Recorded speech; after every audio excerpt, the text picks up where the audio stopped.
Aquarius card of the year sa 2026.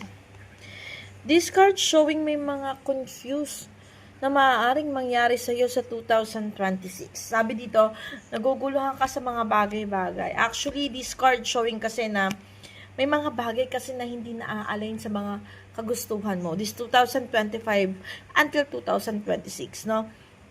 Nakikita ko dito yung pag-grab mo ng opportunity pero hindi ka masaya.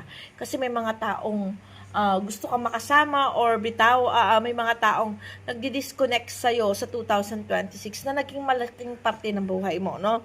This card showing kasi na may pag-grab ka ng opportunity. Nakikita ko dito, you need to think to yourself. Parang ina-align mo yung sarili mo sa iyong career, pero may mga bagay kang dapat na pinaglalaanan, no?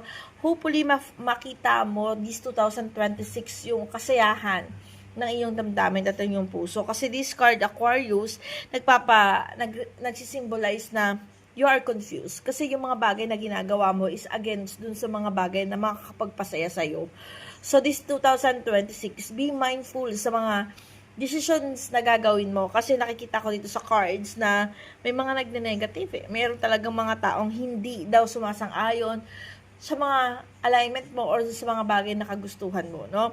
But you need to choose yourself and nakikita ko dito, pursue your dreams, no? Kasi nakikita ko dito sa cards na minsan kailangan talaga natin parang mamili or bigyan natin ng pagtuunan ng pansin yung sarili natin bago yung ibang tao, no? Nakikita ko kasi dito, mahalaga sa'yo yung mga tao sa paligid mo na siya naman ang nagpapabaksak ng damdamin mo. But this time, sa 2026, you need to focus to yourself, Aquarius.